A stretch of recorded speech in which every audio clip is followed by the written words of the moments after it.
Yo. What's up? How are you? Ooh, that was loud. Good. Give me a second. Doing good. How are you? I'm doing amazing, man. How's everything? How's the week? It was good. Yeah? I had just a lot of work. Yeah. Um, Well, welcome to the show, man. Thank you very much for making this happen. yeah, of course. One sec.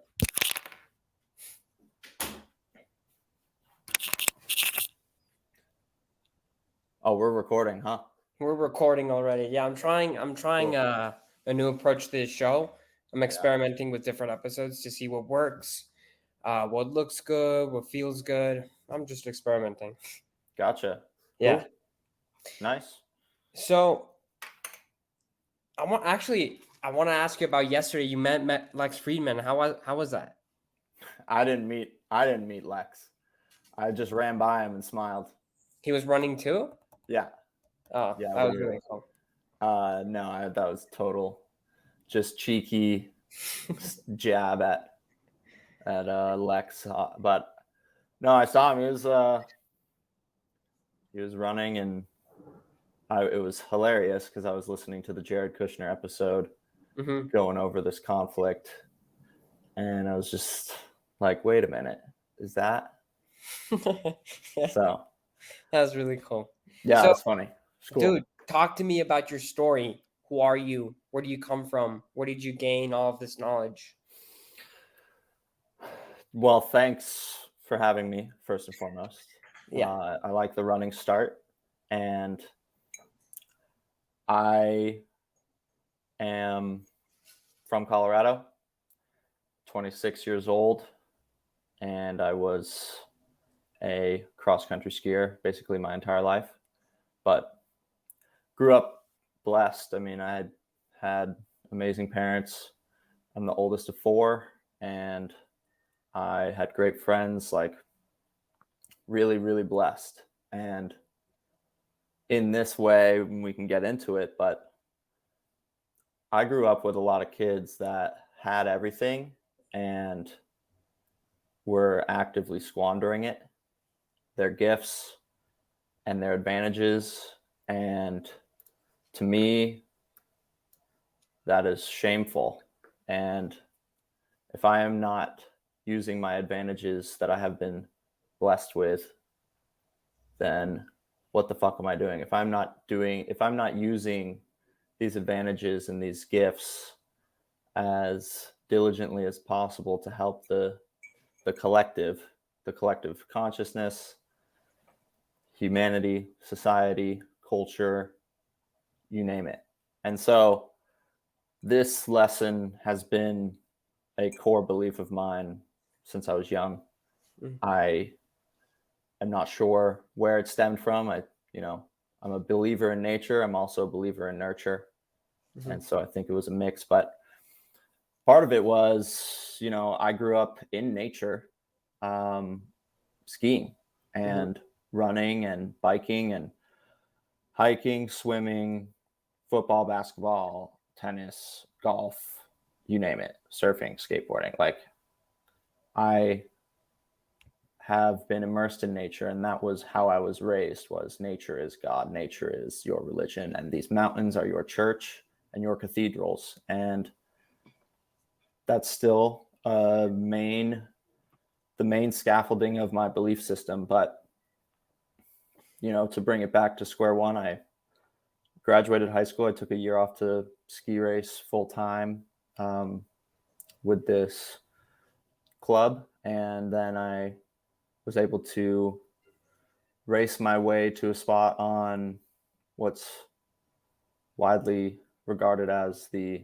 best ski team in the country, and we had the most NCAA championships as a legacy, and we won during my tenure there.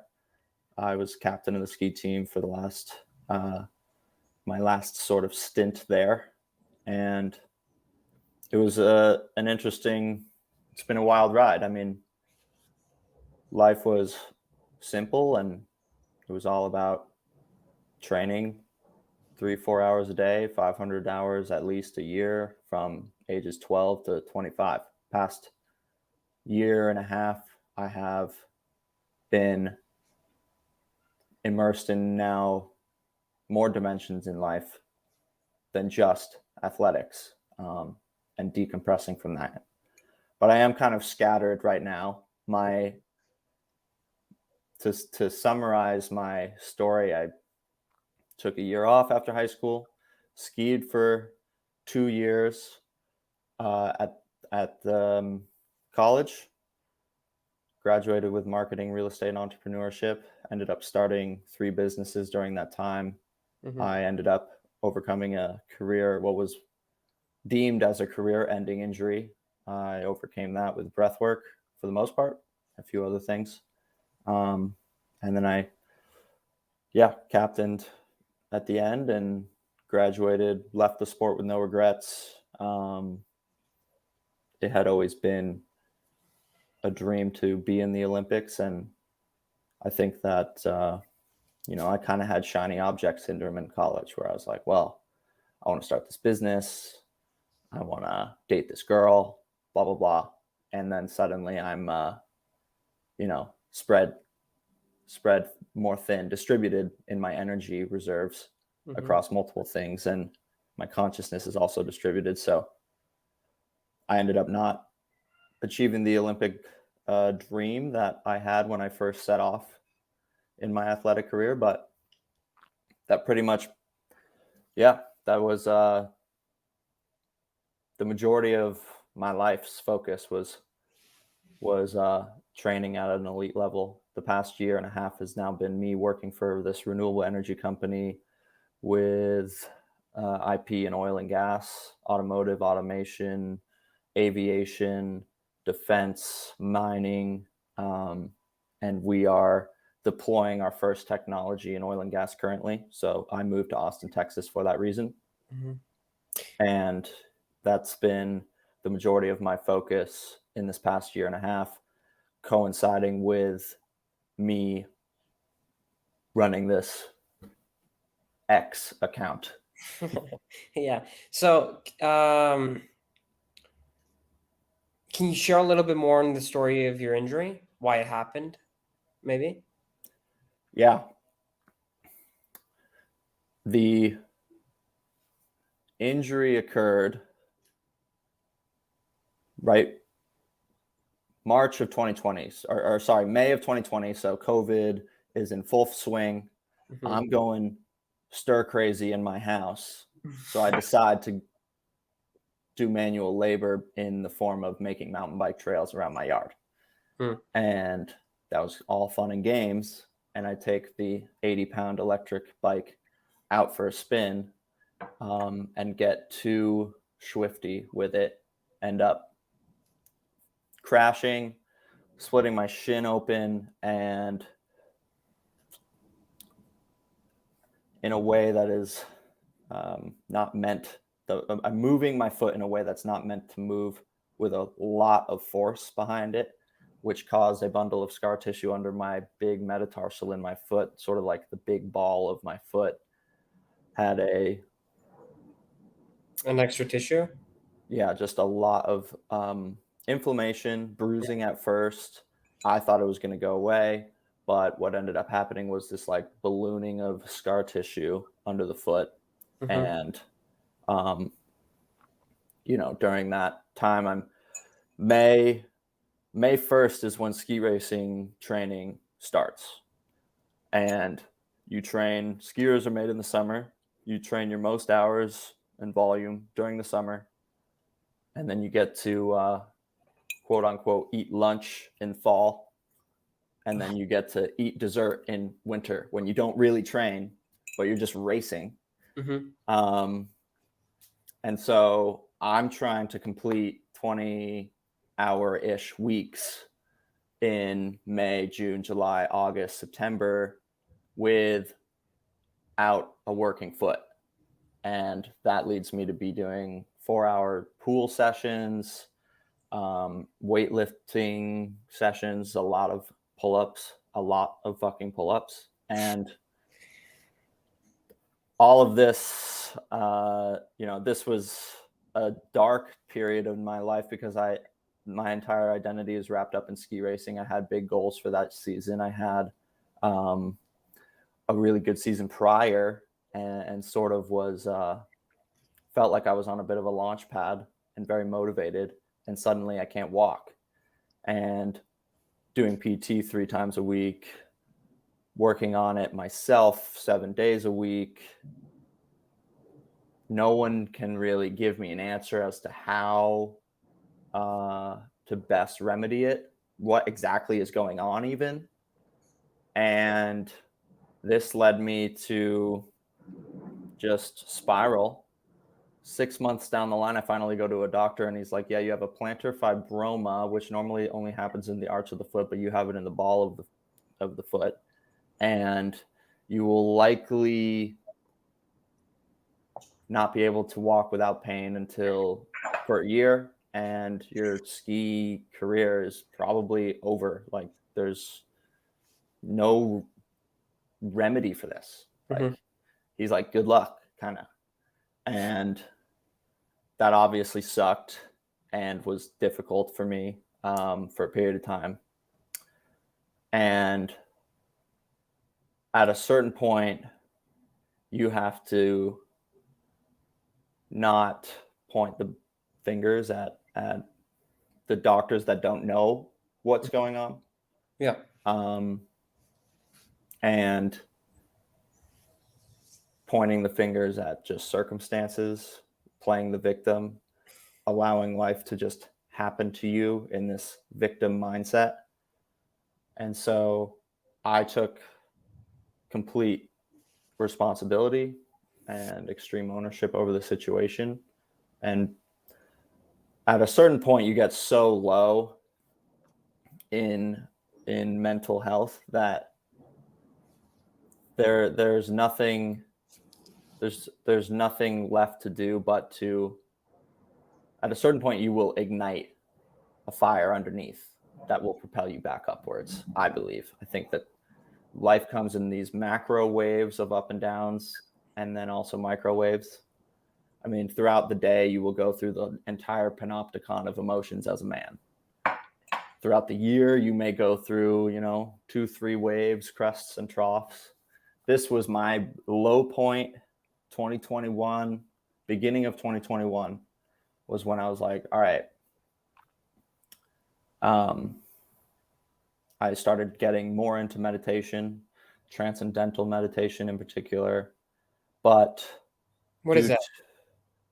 Transcendental meditation is essentially repeating a mantra in your head for 20 minutes straight, which makes your conscious mind kind of give up and go offline and allow your subconscious mind to begin to work its magic, and also your energy systems it puts you in this really deep trance and particular brain waves that can be very restorative for your mental health, your physical health, your energy levels, gives your consciousness a break.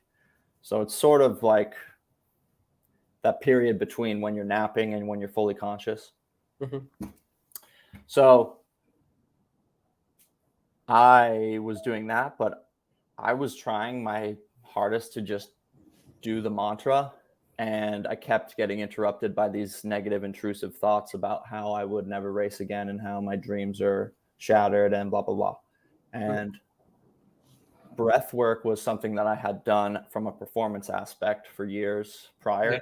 Right the night before a race, I would do the Wim Hof method out in the snow in the dark in my bathing suit as a primer for the race the next day. And then I would do breath work at the starting gate during the race. And then immediately after a race, I would do breath work to get my nervous system from this fight or flight to rest and digest as soon as possible to recover for the race that's the next day. And that had always been very effective. And so I went from transcendental meditation in the beginning, January 2021, into more of a Wim Hof thing. And then I just got on a streak of doing it every single day. And I was like, I don't want to lose this streak. I started using my body in any way that was possible. And so another catalyst for this transcendental breath work was I was training so hard continually, except it was all upper body, to the point that I like popped a rib out. And I was then no longer even able to do upper body, really. So I was completely chained to my physical body without being able to really move it. Couldn't walk, had a freaking busted rib. Yeah. And the breath work remedied the pain in the rib. And it also was a way for me to move my body. It was sort of an active recovery type workout that I just started making into like a real workout. And I would do it every day. Woke up at, whatever, 6 or 7. And whatever time I had to get out of bed, I would wake up 30 minutes before that time, and I would do 30 minutes of breath work. And took Wim Hof's course, read a bunch of books like James Nestor's book, YouTube videos, podcasts, all the like talking heads on the subject of breath work and energy levels and visualization, and just remained on a streak and began using not only the power of the breath and the subsequent energy you gain from inhaling oxygen and all the chemical reactions that happen therein, but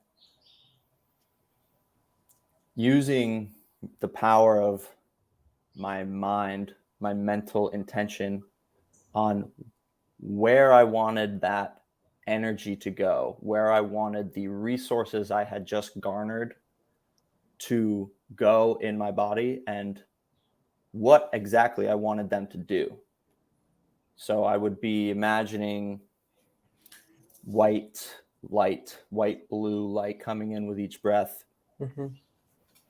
moving to my right foot, right to the pain point. At first it was in the rib, and then the rib healed. And then it was in the foot. And it was like, there were days when I would imagine miners down there picking away at my scar tissue. There were days where I would imagine it just as sort of this dark red blob in which I dissolved the dark red blob with each breath, with each inhalation of new, pure healing energy. Because your body is smart and your body's intertwined with your mind. And if you're able to direct your body with your mind and not let your body direct your mind, then you can suddenly take control of what is commonly known in the medical establishment as like automatic processes in the body that you don't have control of. For example, breaking up scar tissue in a foot with just your breath and your mind. People are like, or your body temperature, being able to mentally be like, I need to cool down. Well, you can do that too.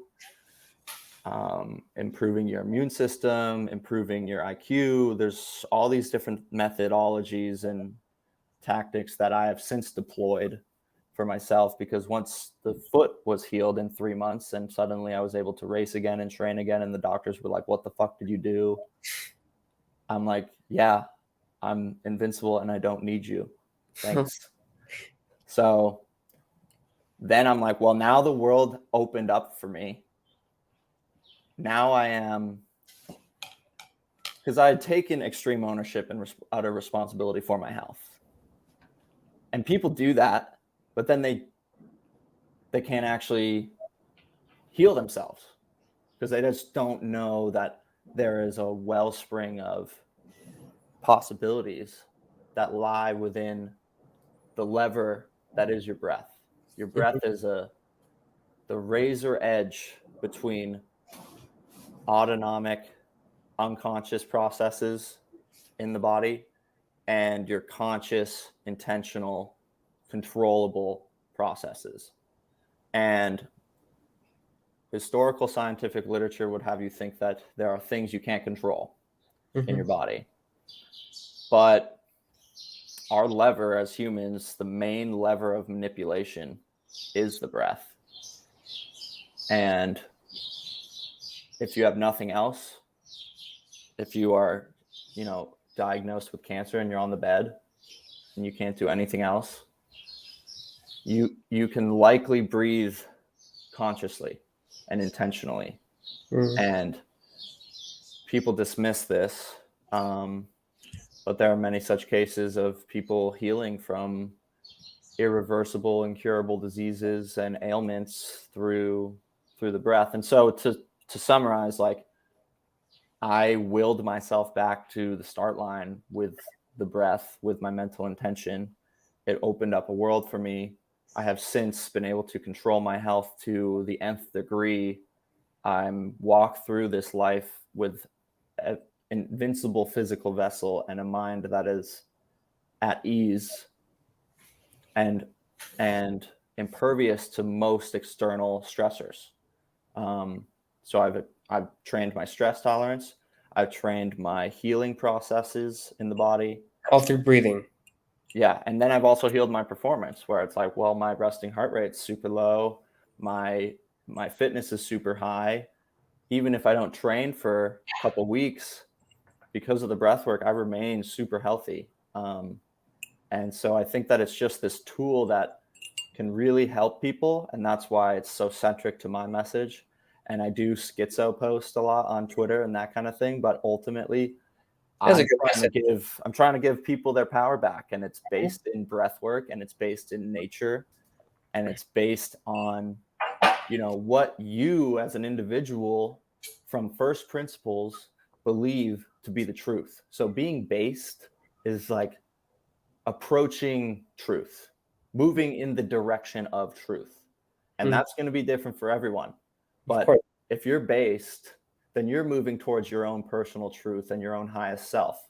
And whether that's God as Jesus or God as nature, I think that it's about the ascension towards your own truth. And it's going to be different avenues for everyone. I'm not trying to press one ideology upon everyone, because it's a fruitless task.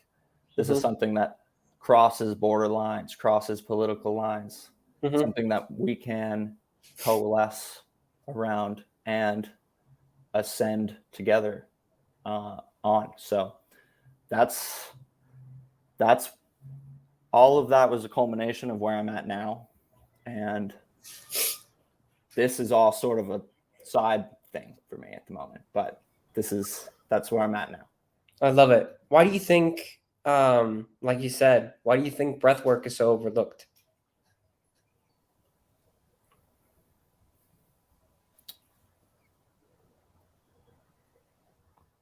Well, I think that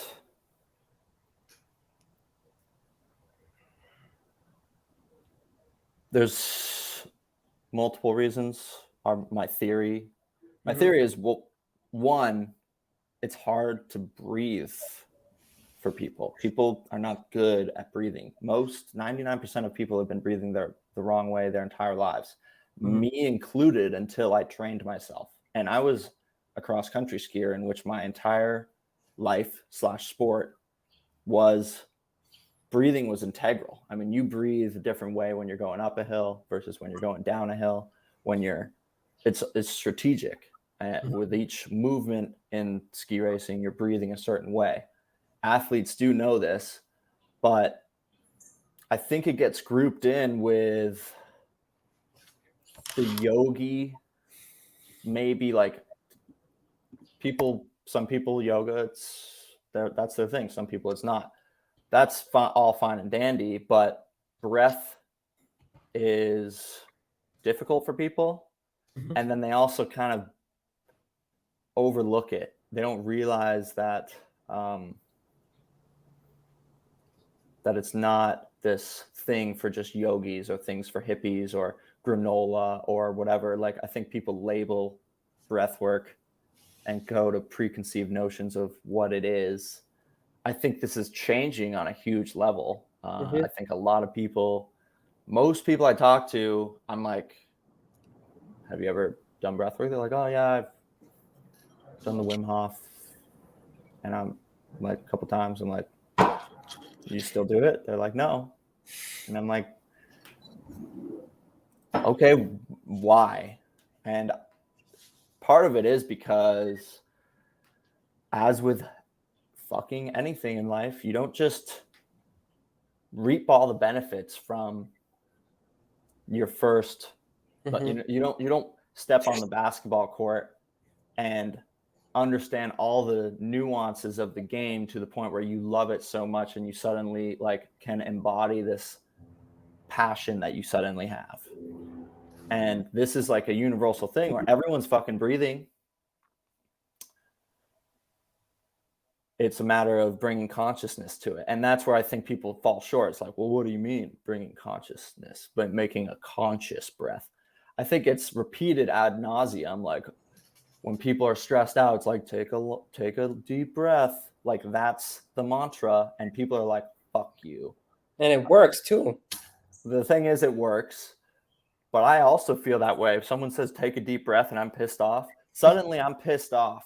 And it's associated with breath work. Like, Yeah. fuck breath work. I'm just pissed off and you don't understand or whatever. I think that's potentially some perceptual positioning people have on breath work. But I think that it is changing. And I think that especially high performers in different fields are realizing there's a lot to unpack and there's a lot of power within the breath. And that this is not something that you get to do once and then benefit from for eternity. Like, as with everything, you have to be consistent with it in order to get good at it. Breath is a journey. It's not just one session where you feel good and then maybe if you're really hungover one day, you'll do it again. It's like if you want to unlock the power of it, you got to do it every day. It's just like meditation. You got to do it every day. You got to train every day. If you're an Olympic athlete, you got to train every day. If you're a businessman, you got to train every day. If you're an artist, if you want to unlock the power of the breath, it's going to take time and consistency. And I think that's where people fall short and overlook it because most people can't do that. They just can't be consistent. And that's the other tenet that I really try to preach on these podcasts and that kind of thing. It's like, you got to discipline yourself. And it's not a matter of doing A, B, C, D, E type breath work every day. Breath is a journey and it's something that you are the artist of, and you will ultimately find your way and what resonates with you most. For me, that was, I had reached so low. I had gotten to the point where I was so helpless as a physical body. The only thing I could do was breath. And the only way that I could get myself up and feel better was breath work. And I hope people don't get to that point where they have heart disease so bad that all they can do is sit in bed and suddenly they start doing breath work to try to heal themselves. Like, oxygen and carbon dioxide and the chemical reactions that happen when you manipulate the breath in the way that you need to. And then you also add on your mental conscious power that you have honed. And it's really, really impactful on your health and your mental health. And, you know, you want to get ahead of it. You don't want to wait until you're sick to like, now I'm going to get consistent with this, you know? Yeah, something that I've seen common and even recurrent in the like esoteric health space is that everyone in there took their health for granted until it was taken away from them. And that's why they are in the journey that they are in today. So, you know, your message really resonates. After your injury and after you're going through this transcendental meditation, how did you figure out, or why did you give breath work a try to heal the foot if before you practice breath work for athletic purposes? I think that I didn't understand the power of the breath work fully. So I knew that it could help me race faster. I knew that it could help me recover Mm. But I did not understand the level of control that was possible in the body and the mind. And I also was not thinking I needed, like, I thought, okay, I've been doing PT for, after like, after 2 months, I'm like, okay, what the fuck? Like, why can't this get better? Keep training, kind of gets a little better. I'm able to like go for a bike ride, and then it's horrible again. And then so I was in this cycle of like trying, and then it was like, okay, well, it is getting better, maybe, but I keep fucking up because I keep jumping the gun and trying to train when it's not 100%. And I was so impatient. And it got to the point where then it was the wake up call where I was like, your career's over. Mm. So now what the fuck are you going to do? Well, I'm not going to jump the gun training. And then the rib popped out. And then I was like, okay, well, I really got to like, and this is where I think people overlook breath work, because I did the same thing. And I was just like, what do you mean? Like, I'm going to breathe 30 minutes every single day and suddenly I'll heal myself? Like, bullshit. Yeah. This goes deeper than that, when the opposite is true, and the breath goes way deeper than I could have conceived. Mm-hmm. And it was necessary for me to get to that point in order to take action and break inertia of really just being posted up. Like, I was on a fucking scooter and I was in my bed and I was like doing work on a chair all day long. Motion was not happening, movement was not happening. But then I started doing the breath work, and at first it was just to feel better mentally. Mm-hmm. Then I was like, understanding the mental part of it, and like, okay, let's see what we can do here. And then suddenly I was able to like get my right foot way hotter than my left during these sessions. And I was like, that's crazy. Like, I can visibly see the difference between my right and my left foot right now. I can feel it. And then that just reinforced itself, positive feedback loops. Like, okay, if I set this mental intention and I do these 30 minutes in the morning, I'm making gains on this injury. Because to me, my whole life had been movement. I haven't been able to stop moving since I came out of the fucking womb. And suddenly all that shit comes crashing down. Thank God I was able to breathe. And thank God it pulled me out of that pit of despair. And now I'm able to move again.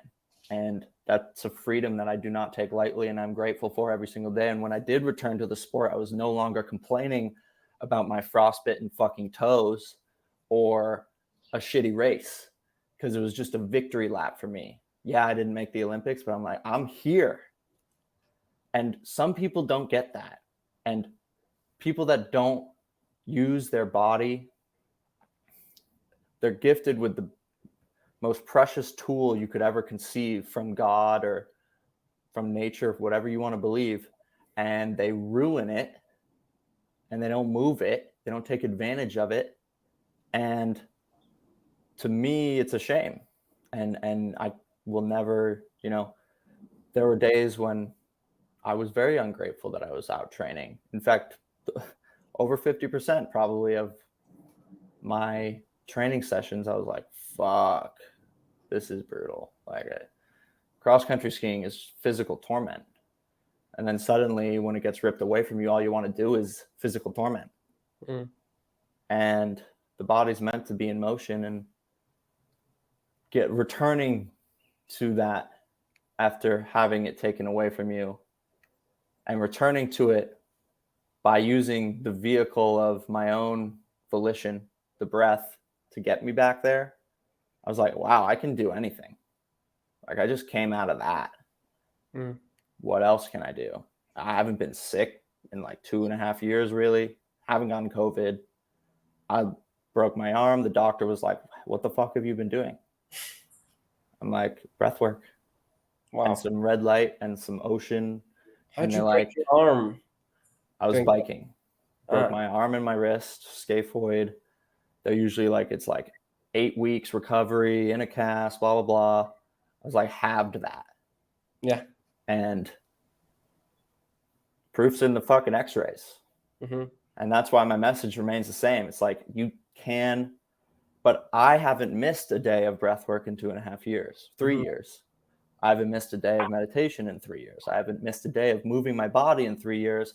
And then 90% of the time, I'm eating well, I'm drinking well, I'm sunlight, I'm this, that, and the other thing. So like, I have a very fine-tuned, well-oiled machine, but it's possible for everyone to do the same with very little money. Mm-hmm. So what heroic mission are you on? You talk about it a lot. the mission is to inspire positive action and across collective consciousness and humanity. Inspire, be heroic in my actions to inspire collective ascension, consciously, societally, and also environmentally.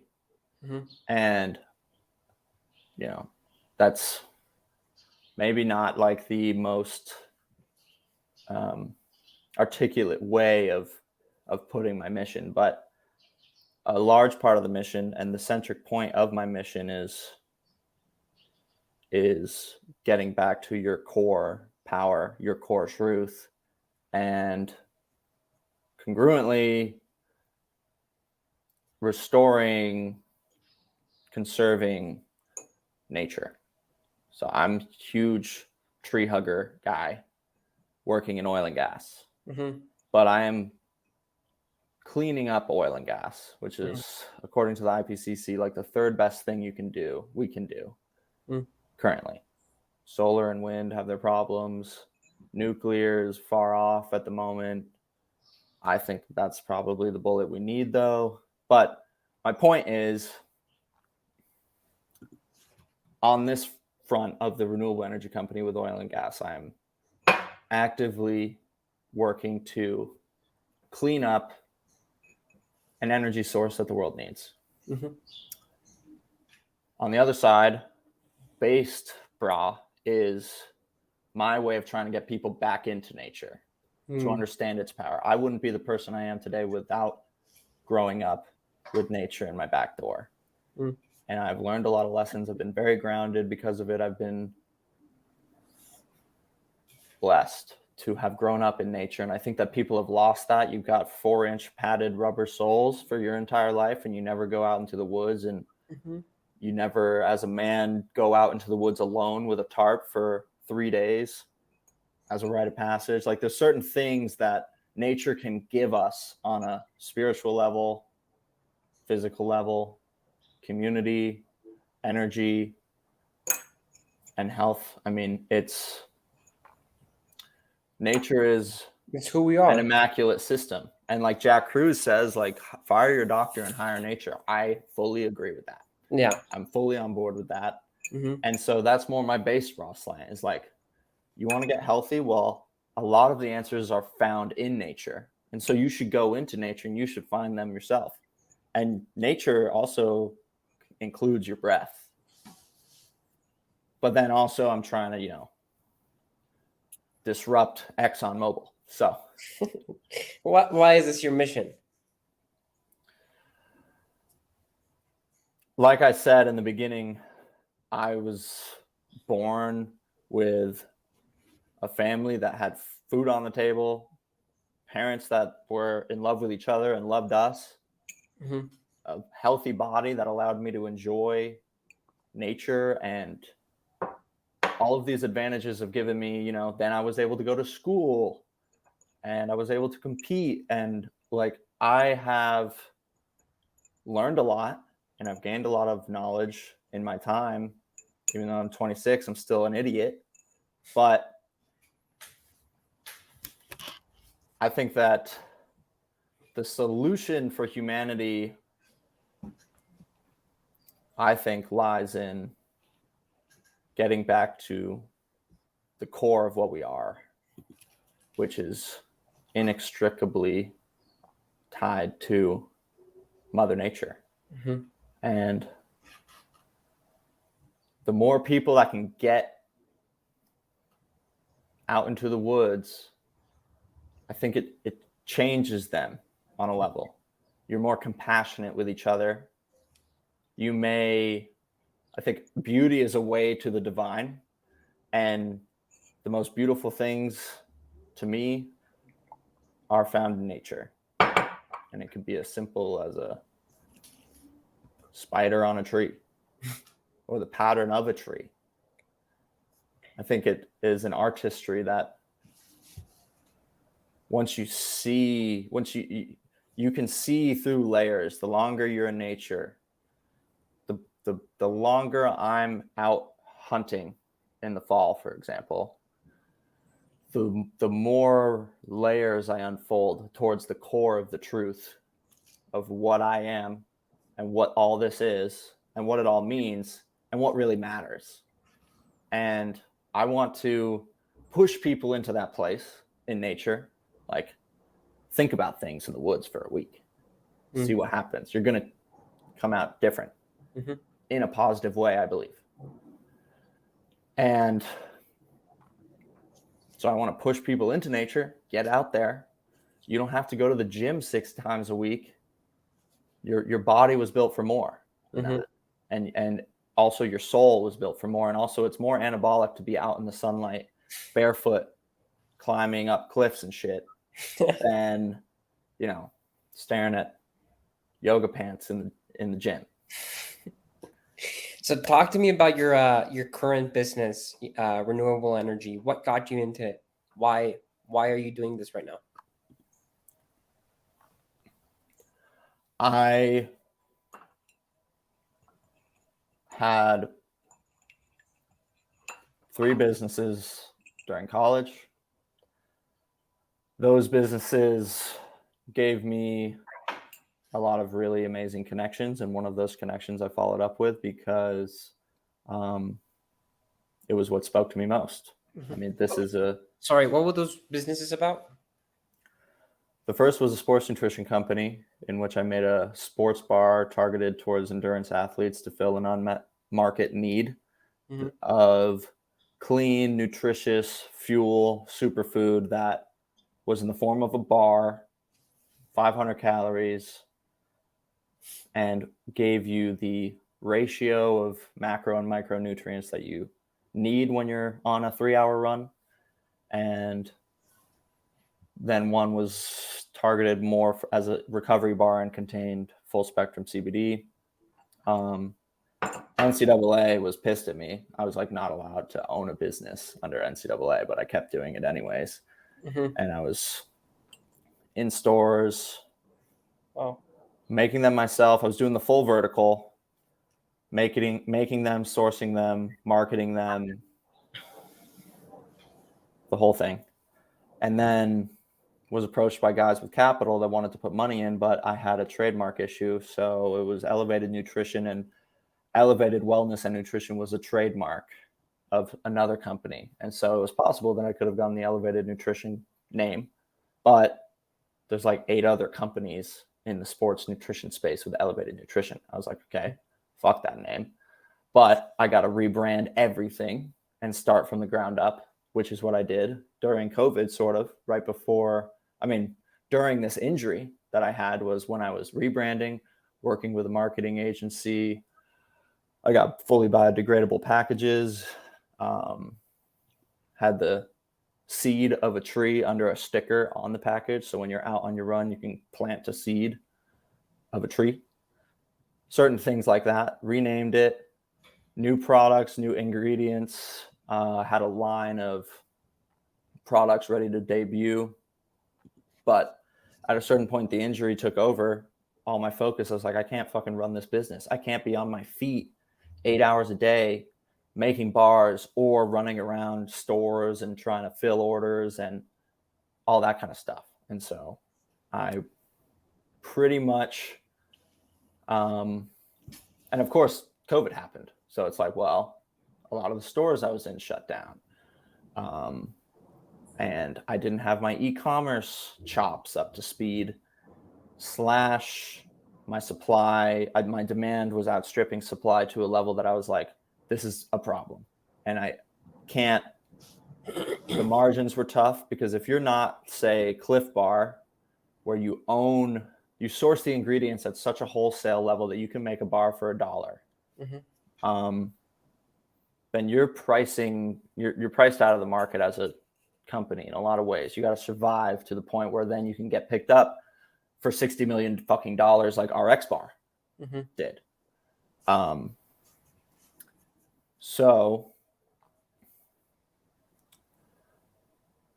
I learned a lot. I mean, there's a lot that I took from those lessons. Closed up shop on the second company after giving it another good swing of the bat. And that's when sort of I hit my trough and I was in full breathwork mode and healing mode. And I was like, I can't do this. It's over. And that was a good call. I mean, it took me 3 burnout cycles to realize that you can't go to school and ski race full time and have a social life and run a business and excel to the nth degree in any one thing. And that's what I was talking about in the beginning of the podcast, sort of like distributing your energy and how it is distributed.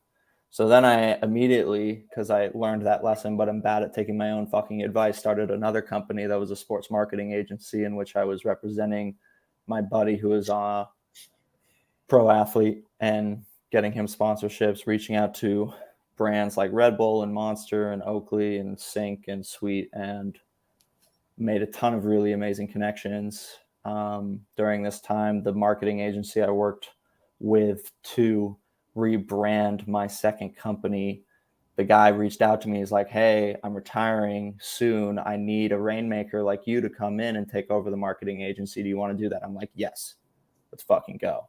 Because he had a sweet client portfolio, tons of recurring revenue, tons of knowledge, blah, blah, blah. But ultimately, he was checked out, wasn't going to be a good mentor for me. Gave me, 7 months of me rebranding, repositioning, restructuring, and creating a plan of attack for the company that was very sound, to the point where he offered me then a contract. That contract, however, was garbage. And I had to say no, because things like no control, no funding whatsoever. The equity was horrible. It was a horrible vesting schedule. And so I had to walk away from that.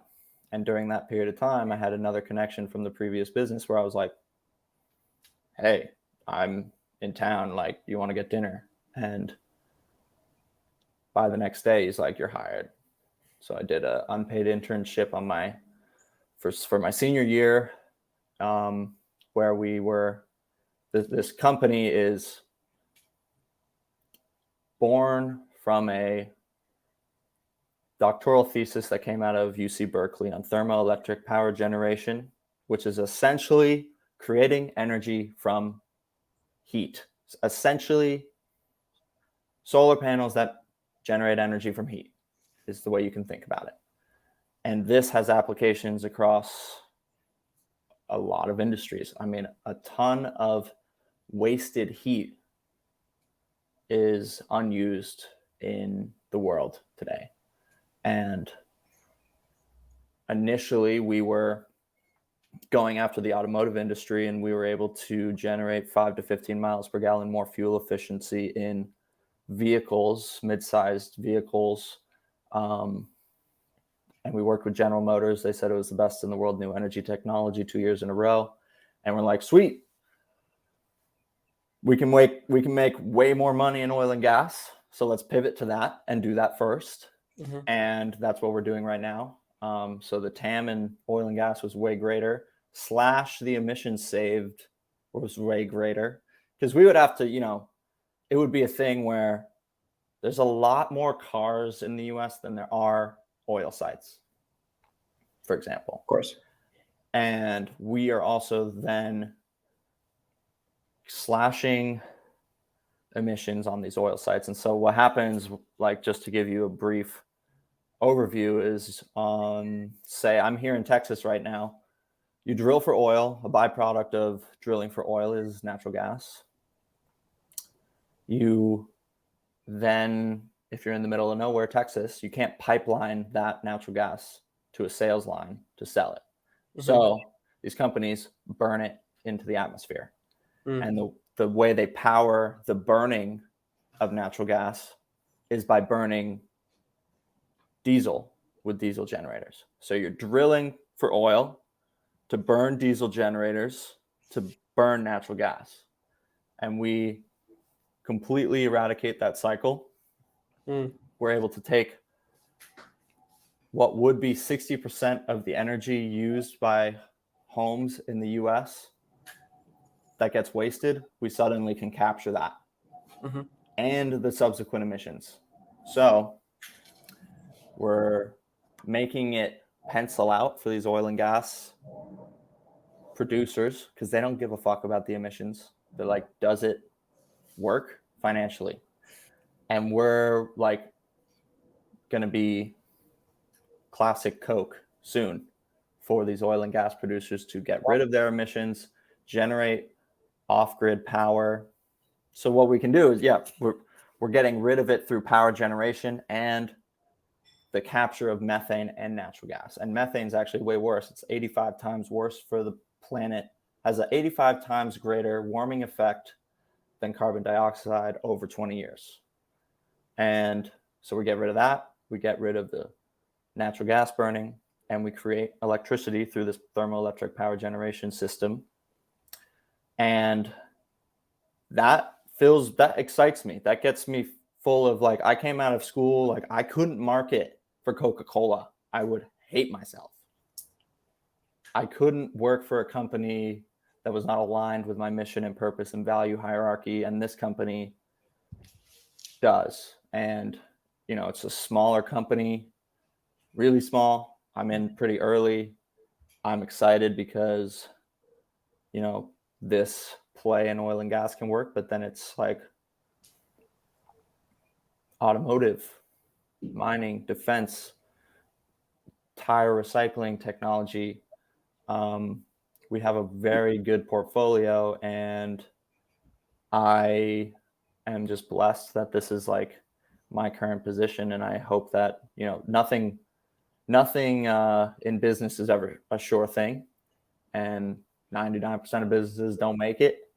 But I'm in the arena, and this company is in the arena, and we have really positive momentum. And so it's exciting. And my longer play, I just really started this Twitter account kind of like as a self-reflective thing that turned into like started getting some momentum. And I'm like, okay, maybe I take this kind of seriously. And, but it's to me still kind of like a longer play. I'm not sure what to do with it, quite frankly. I mean, we'll see. So if we're talking about the environment now, I want to get into greenwashing because we had this small discussion through Twitter. Through Instagram. So talk to me about greenwashing. It's a complex topic that has many facets to it. At the basis, the most simple example I tell people is Microsoft bought all these carbon credits. So much so that they're now claiming they're carbon neutral. But the problem with carbon credits is that they're like bullshit, really. Carbon credits are not a real viable solution because, let me try to break it down for you. Let's say Brazil emits $1 billion worth of carbon. Let's say America emits $1 billion worth of carbon. America buys $1 billion of their carbon credits to offset. So America buys $1 billion worth of their offset credits. So now America's at carbon neutral, but no credits got taken out. No carbon got taken out of the atmosphere. And so it's this ploy where really the only way to get a carbon credit is to be actively taking the carbon out of the atmosphere, but to sell that carbon you would have emitted to someone else doesn't help the environment. The incentives are wrong and are actually pretty detrimental to like smaller countries, smaller economies, and smaller companies. I mean, there's a lot of examples of this, but greenwashing, another good example is like United Airlines with their sustainable fuel. Or just let's not even talk about the fuel part. Let's talk about, oh, we're going to be carbon neutral by 2050. Well, I can fucking guarantee you by 2050, they're either going to be like, sorry, we didn't do it. Or they're going to have bought so many carbon credits that they're quote unquote carbon neutral, but they're still the biggest emitter of carbon. And so what it does is like give these companies a get out of jail free card because they have a ton of money, like Microsoft buying all these carbon credits and then claiming they're green, which makes it so that, well, why would a regulatory agency go after Microsoft if they're carbon neutral, even though they're one of the biggest emitters, or, you know, mining raw materials and that kind of thing? I don't know. They're not one of the biggest emitters, but it's an example of the incentives being completely wrong. And I think that it's a complex world out there, the climate agenda. It's unfortunate because I think most people agree that we could do better in our impact. Our impact is negative in many ways to the planet and is disrespectful, frankly, to Mother Nature. And we could do better and we should do better. And I think most people agree on that. The problem is it's gotten politicized to the point where now they're using it as a fear tactic for people to eat the fucking bugs. And people have a problem with that. And it's turning into not this like, let's preserve wild places. It's turning into you're evil as a human. And there's an anti-human, anti-impact sentiment that I don't agree with. A lot of people don't agree with. I think that the way forward is more impact, more oil and gas, and using our ingenuity and genius as a species to master climate, have it work with us, and use technology that's going to make that a harmonious transaction to the best of our abilities. We're 8 billion fucking people. The climate agenda has got to get their head out of their ass and realize it's not what they're doing is sacrificing the poor people of the planet for the planet. And so, okay, America, you get 30 million barrels a day that we create, and we use like 30 million barrels a day. So we're at sort of energy independence, at an equilibrium. We get to do that because we're the US. But Rwanda, you can fuck yourself and use solar panels and wind that we incentivize you to use so that you don't use oil and gas, which is the cheapest, most easily transportable energy source we have currently. But no, Rwanda, you have to use solar and wind, which is not as good as oil and gas. And so what happens is it goes through the political parliament of these second and third world countries, and the people in government end up pocketing a lot of money and not deploying as much solar or as much wind as they should, which subjugates wide swaths of the population to continue burning animal shit in their fucking mud hut, which is asinine and horrific and tragic, and I can't agree with it. And this is all propagated by the climate agenda, pushing these other technologies. Well, I understand that we need to transition. It's a good thing to transition to a cleaner source. However, there's a lot of disillusioned thinking in which you've got 95+% of the solar panels coming into the US, for example, are built in fucking slave camps that are coal powered in China. And they come over to the US and they're like, it's renewable energy. Well, the carbon footprint of those solar panels are ugly. And the human capital is ugly. And we're not taking those things into account either. It's just demonized fossil fuels, which, to be fair, they've been on the wrong side of a lot of history.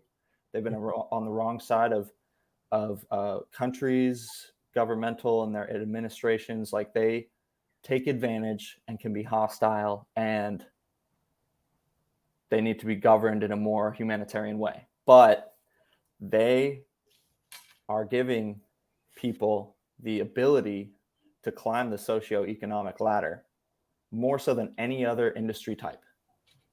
Wind and solar, I can't remember the stat. I think it's like 70% of the energy generated worldwide is from renewable energy sources. So geothermal, hydro, wind, solar, nuclear, blah, blah, blah. Most of them are intermittent energy sources. So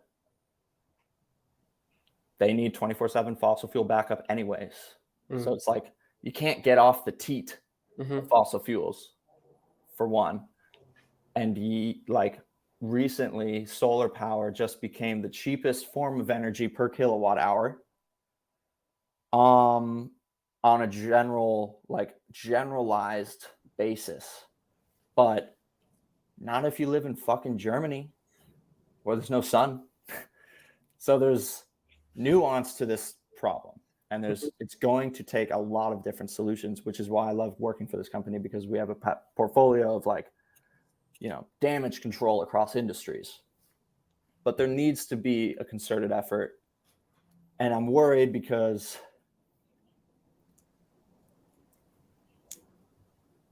I'm worried that these climate activist groups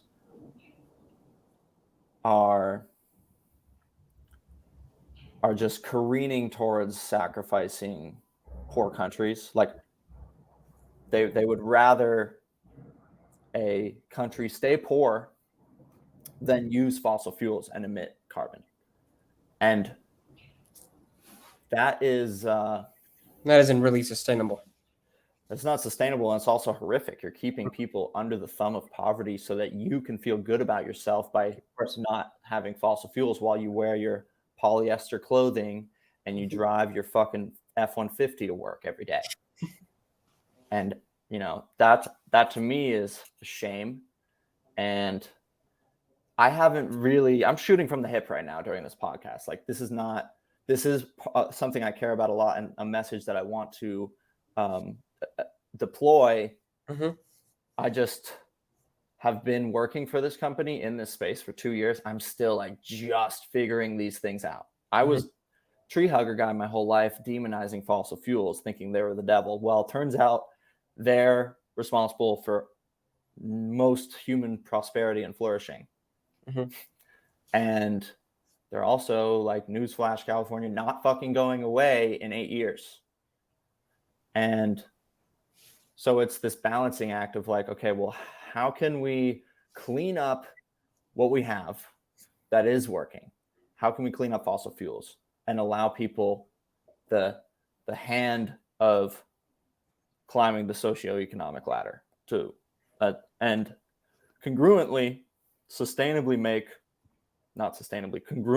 make renewable energy legitimately renewable and widely adopted to the point where we can transition our way out.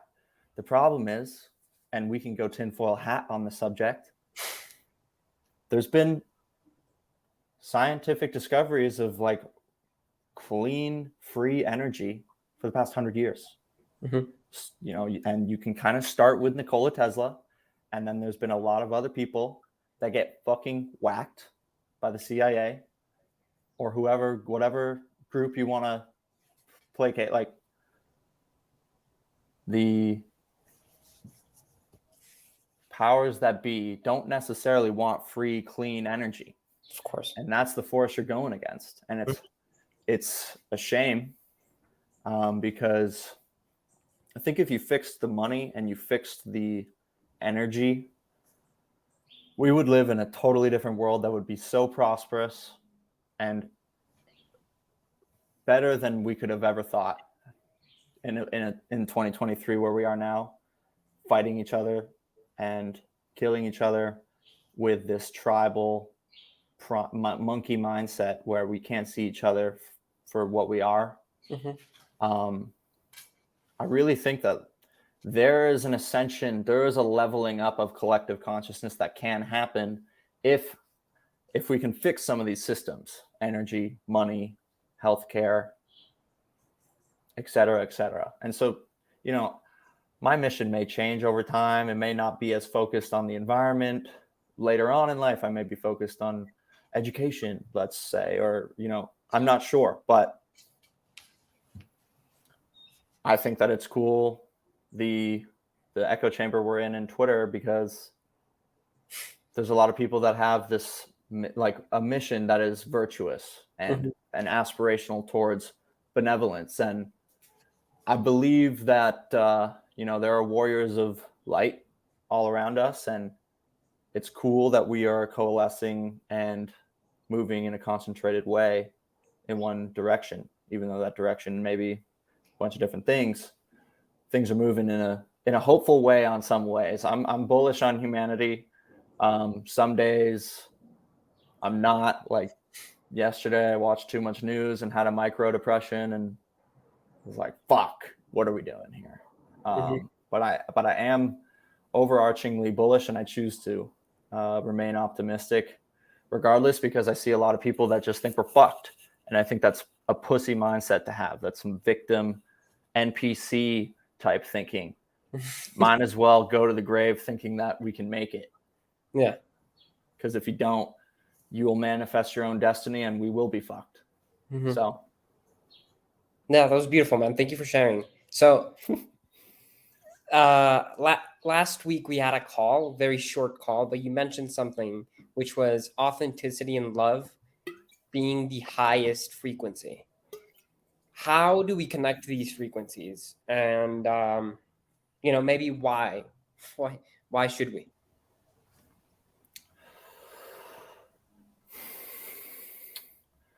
This is stemming from the belief that emotions carry frequencies. And I think that my belief is not necessarily right. I could be just wrong about all of this. But I believe that unconditionally acting, speaking, and being is a very high level of consciousness to be, when you are not succumbing to what other people think of you, or how you're going to be seen, or what the consequences may be in the future. I think all of that stems from lower levels of consciousness: shame, fear, guilt. I think it's Richard Dawkins or Hawkins. There's a scale of consciousness, and they have them quantified. And towards the top, you get to like love and all-encompassing being. And I choose, really, my belief is not based in some scientific literature. My belief is, if I am acting my truth, speaking my truth, being unconditional, weeding out the societal, cultural, environmental impressions and expectations pressed upon all of us, and I am just a pure being of my own truth, godly core that is within me, that's a pretty high vibrational place to operate from. I believe that that is when you are putting brush to canvas and painting the reality that you want. And I think that this is working in tandem with loving myself, believing I am full of love, believing I'm a channel of God's love. Mm-hmm. And putting these two things together allows me to operate from a place of openness, of spaciousness, of presence, of awareness, of compassion, empathy, creativity, strength, power, fearlessness. Like, I believe in things that make me better. I do not believe in things that weaken me. And these two beliefs, yes, of course they make me better, but I also believe that like love is, I had a mentor tell me that love is the most direct line to God. And so I should be practicing, like I've been practicing that. Authenticity is a direct line to God. Beauty is a direct line to God. And so going out in nature and seeing the beauty, feeling the love of the universe, and feeling the subtle joy that lies within. If you brush everything else aside, if you scrape everything else away, if you bring down all the artificial scaffolding that's been incurred from society, you're left with a glowing feeling of love within. And that's what I practice meditating. That's what has allowed me to operate from a place without fear, a place of compassion, a place of empathy. I'm just a better person because of that. And I choose to continue believing in that because I'm not only a better, I'm a better like person, but I'm also way better at everything I do. Of course. From that place. If you ski, let's say, ski racing from a place of fear where you're about to lose, you're about to get beaten by someone, You're going to ski like shit. You ski like shit. And if you operate from a place of love and beauty and acceptance and presence and awareness and authenticity, then, and it's interesting, like this will manifest itself in just me writing on Twitter. Like if I write a tweet from a place of open divine inspiration where I am being a conduit and I'm channeling high frequency information, that shit will go viral. But if I tweet from a place of malice or fear or insecurity or, some low vibrational thing, then it doesn't do well. And I'm like, interesting. And this is applicable to most everything I do in my life. And so that's my spiel on that. Thank you. So how do you approach your work? You were mentioning writing now. How do you approach your work? Maybe coaching, writing tweets, running, reading. I have been constantly iterating this process since I was 12. I mean, at first it was skiing in school, then it was skiing in school and business. Now it's business. And I try to see my life from 3 levels. One is like my CEO level, CEO of fucking me. What's my grand vision? What are my goals? What is my ethos and my purpose and my mantra and my principles and my value hierarchy? And what's the overarching deal here? CEO level. That coincides with a COO level, chief of operations, where, okay, that's about operating my vessel, my human body. Mm-hmm. So am I getting enough sleep, sunlight, water, good food, you know, cognitive advantages, breath work, that kind of thing. It's like, how do I operate my vehicle? Because if you don't have the vehicle operating at high efficiency, you won't have much else in many ways. I mean, you're just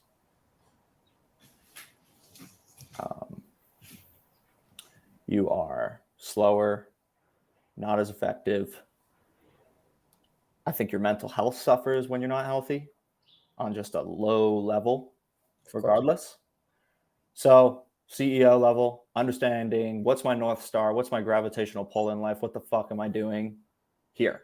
Why am I here and what am I doing? And people wait around for some vision or some answer from God to tell them what they're doing here. Well, you should make it up in your own mind for yourself. And this is what my coaching program is essentially walking you through. The Inner Compass program is, you know, priming your subconscious for a week to answer these hard questions. Why am I here? What do I care about? What am I doing? What do I want my legacy to be? What do I want my parents to say in my speech at their funeral, at my funeral? For example, 1 week of priming the subconscious, 1 week of writing out the grand vision of your life. Mm-hmm. And then during that second week, you're reading about how to operate your vessel. How do I operate my human body to be as capable as possible? I combine my grand vision with my well-oiled machine of my physical body. And then I break all of this down as though I'm a systems engineer. So the third level is, what do we do to break this up into a bite-sized piece every single day? So I have a vision. What gets me to that vision? And how can I apply my actions with my purpose, align my actions with my purpose? And suddenly my actions are dictating my behavior and my behavior is dictating my actions. And you're off to the races. And it's just iteration from there. And that has been a working document that I used for myself for probably like 5 years. I've spent thousands of dollars on fucking courses that I distilled into this document that has served me, served a bunch of my friends, it served teammates of mine. And now I'm wanting to help people if they feel that that's something that resonates with them. So that's how I approach my work, is like, okay, why would I do anything if I don't have a purpose, first and foremost? Like what's the reason for doing anything if you don't have a purpose? So having an explicit purpose as a man, hugely important, can't be underestimated. And also, how can you implement the purpose in your daily life? It's not a matter of writing down a purpose and then remaining in flux through your life, wandering aimlessly. It's like, okay, well, I am writing this, you know, I am working for this company because of this, and because of that I have to do these things every single day in order to advance my knowledge and help this company properly. So really breaking it down. That's like where I operate from. That's the motherboard I have assembled for my own operating system. And then it's just a matter of like, I don't know, it's been years and years of me learning time management, routines, energy levels, manipulation of the breath is huge. So where I work, how I work from, I mean, I'm remote working, so I've been flying all over the place, all over the country for the past year. But let's say like when I'm here in Texas, wake up, my number one priority is God. So I wake up 30 minutes on the mat, meditating, connecting with my core, my truth, and God through love and authenticity. And that's the type of meditation I'll do. 30 minutes. Then after that, I'm all over the place. I just follow my intuition. I don't allow there to be 15 decisions I have to make in the morning. It's more like, well, do I want to go swim or do I want to go run? Or do I want to just go straight to the computer and work? Do I want to go for a walk? Do I want to listen to a podcast? Do I not want to listen to a podcast? Do I want to stretch? Do I want to make coffee and read a book? It's kind of like from 5 a.m. to 7 a.m. I kind of just, that's my time. I'll go to bed every night like, fuck yeah, I can't wait to wake up. So I get 2 hours-ish in the morning to just do whatever I want to do and not be rushed, not be hurried. If I'm feeling inspired, I'll hit Twitter, shoot something out. If I'm feeling really tired, like I may do 30 minutes of meditation, and then I may do 30 minutes of breath work, and then I might take a cold shower and then read a little bit to get my mind working. And then by 7 a.m., it's like, all right, let's fucking go. Or, so it kind of depends. I'm pretty consistent with that 5 a.m. to 7 a.m. And then for me, it's a matter of like a day, in my opinion, is wasted if you don't have at least one solid deep work session. Like I will feel unfulfilled and empty at the end of the day if I didn't get rid of all the distractions and concentrate my mind on a purpose-driven task at least once during the day. So that's like usually priority number one. Once I have my nice little morning, it's like, all right, what demons are we slaying today? And then usually, by 7 a.m., I've usually had like my first breakfast, which is not really like any carbs. Usually, like if it is carbs, it's from blueberries. I eat a lot of blueberries. I'll eat yogurt and honey, pine pollen, royal jelly, bee pollen. I will have a bunch of structured water, a coffee, and a lot of bone broth. That's like breakfast number one. Maybe I'll have granola in my yogurt if I'm like feeling low on glucose. Like this morning I did that because yesterday I ran 8 miles kind of right before I went to bed. So I was like, I kind of want some fuel. Yeah. For example, a lot of this is like me fine tuning automatically because it's been 13 years of me understanding how to fuel my body from a nutrition level, from an energy level. So 2 hours in the morning, breakfast, blah, blah, blah, deep work session, maybe another deep work session, maybe a walk, try to get sunlight, of course, before 7 a.m. I've got a red light, as you can see, so I'm hitting that right in the morning. I will try to do deep work in the morning, especially, and then in the afternoons is when I'm like getting on calls, handling situations, administrative tasks, running errands if I have to. I'll have a slump, so it's like usually 1 p.m. I do 20 minutes nap, like lay down, close my eyes. By the end of that 20 minutes, I'm like hovering between falling asleep or I am asleep, but get up, do 10, 15 minutes of breath work, or like a short workout, short run, short walk to get me woken up again. I'll do breath work on the walk, or I'll just do breath work laying down. So then from 2 p.m., let's say, to 5, I'm doing phone calls, meetings, and administrative bullshit tasks just to kind of handle whatever it is.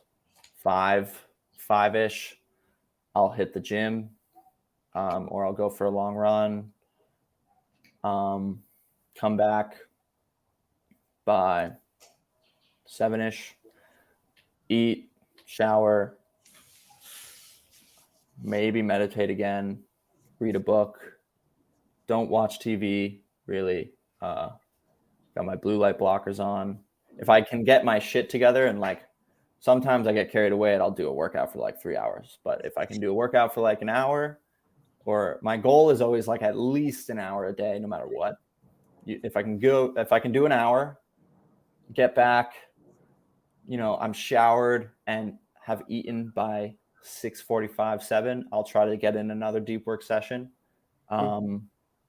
So 7 to 8:30, and then I pack it up by 8:30. Lights are off by 9:30, sleeping by 10ish, and then I do it all over again. So that's kind of the strategy that I've been deploying. But that gets fucked up. Yeah. So hope that helps. Thank you for sharing, man. So your coaching, I wanted to talk about that. You talked a little bit about, what your coaching is about, how you approach your clients, but I want to know what has been like the biggest takeaway you've gotten from coaching with working with other people to help them. Yeah. So I mean, I've worked with 3 professional athletes. Those are the 3 clients I've had: pro ski racer, pro golfer, and then a pro waterman, spear fisherman. And what's plain to me is that, like, my advice to anyone trying to find a coach right now is, the more famous a coach is, the more clients the coach has, the more money the coaching offer is, the less you're gonna have a personalized experience, like a transformative experience in which you are intimately exchanging ideas with the person. So a lot of these coaching offers, it's like you got one guy that's the face of the thing, and then he's got an army of coaches below him, and you've got some fucking bullshit hour-long Q&A that happens once a week, and you got like a document and a PDF, and you end up spending $2,000, and then you get dissuaded and unempowered, and you're like, fuck this. That's what happens. I've known it because I've done it. And I've also done coaching offers where it's like, I'm having an hour-long plus call a week with this guy who is giving me his all and his everything. And he's got a really solid program, and we're able to exchange ideas, and it's personalized, and it's real, and it's a lot more valuable because of that. Because at the end of the day, unless you're signing up for a coaching program that's going to teach you how to scale YouTube ads, if you're trying to get a coaching program that's going to be like a transformative experience for yourself to drive you in a new direction in your life and give you the juice you need to fulfill a purpose and realize a destiny, it's not going to happen with an hour-long Q&A once a week. And it's not going to happen with a guy that has 30 clients. And so my strategy with this is, well, I got to be real. I'm working for this renewable energy company. I only have so many hours a week. So I can only take on so many clients a week. How much time should each client take? Well, I want to be the latter type of coaching program that I just laid out, which is very personalized, very real. And the number one thing I've found is that, like, everyone wants something different, and it's hard to package an offer, because what ends up happening is, like, let's say some guy wants to lose 10 pounds, or let's say some guy wants to boost his testosterone. Humans are fucking complicated. And not only is the body a complicated system, but the mind is very complicated too. And so it's not a matter of like, okay, well, we're going to put you on a program where you sun your balls once a day and you drink structured water and you da-da-da-da, and that's going to be like all fine and dandy, and now your T is above 900, No, it's like, who are you as a person that's stopping you from being this way? Because you have to go deep into the core. And that's what my offer is all about. That's what I'm all about. And really, like, my coaching is just a program that I've used my entire life, and I embody it on a day-to-day basis. So it's, to me, it's like very personal, to the point where it's like, I'm in this with you, and this is what's worked for me. And this is where I think, from what I can tell, you need to go. And so my main target audience, whatever you want to call it, is like young young athletes that have collegiate and Olympic aspirations, because I just got out of my athletic career just ended, and I understand the digital age's pitfalls very well. I understand all of the things that I could have done better, and I have had to learn the hard way. And so this is knowledge that I can impart on someone like, look, when I was 14 in high school, I really wish I knew this. I really wish I didn't do this. If you can ingrain that early on, I promise you, you're going to be a better athlete. And so that's one side of my coaching. And then the other side is going to be, I've just had people on Twitter, a fair amount of people, just whether it was the porn thread or the concentration thread or the concussion thread or the testosterone thread, like each time I do a thread, people are like, can you coach me? And I've been holding off because I'm like, I don't have my program fine-tuned yet. And it would basically be like me just becoming your friend. So I've just been coaching all these people kind of for free, just going back and forth on voice memos and trying to give them as much as I can and trying to speak my truth and let them, be honest and not charge them any money, because I don't need the money. Now I'm like, it would be cool to do this in a more serious manner. And I love helping people, and I always have. And whether it's all intertwined, whether it's a health thing they want help with, or it's breaking an addiction, or if it's athletic performance, or if it's mental health and awareness and presence and mindfulness. I have been a student of all of these things for my entire life, to the level that was like, I need to do this so that I can make the Olympics. So it's been like this constant press, full court press on these things. And now I'm no longer full court pressing because I don't need to win any races, which is great. Fucking happy about that for now.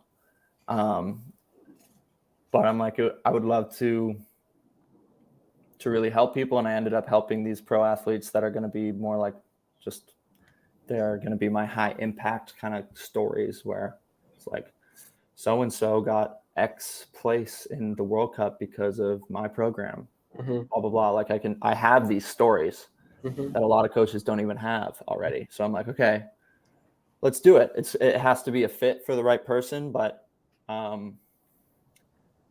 that's the whole thing. It's like, all right, well, let's clean up oil and gas, and then let's see if we can help cultivate some based bras that will go out into the world and have a positive impact.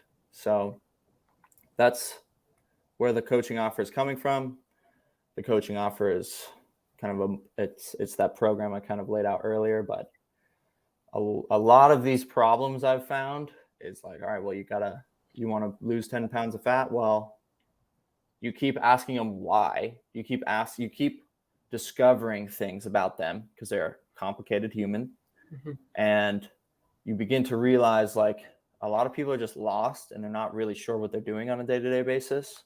And if you can even, my course might sound like it may be reminiscent of some like homework assignment you had to do, but the depth and the level and the strategy I've laid out actually permeates your subconscious on a very deep level, where suddenly you are moving through the world knowing what the fuck you're about and what you care about and what your goals are and why you're doing anything. And the more you apply it, which if you're a client of mine, you have no fucking choice because I'm going to be on your ass.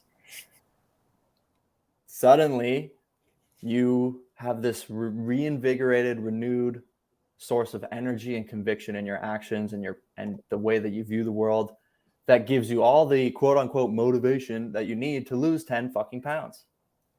So that's the pitch, you could call it. Love it. So let's talk about health, man. I have this quote from you, which I really liked. The body is a system, and one thing is going to affect the other thing. So why should we care about the system? And how do we care about the system?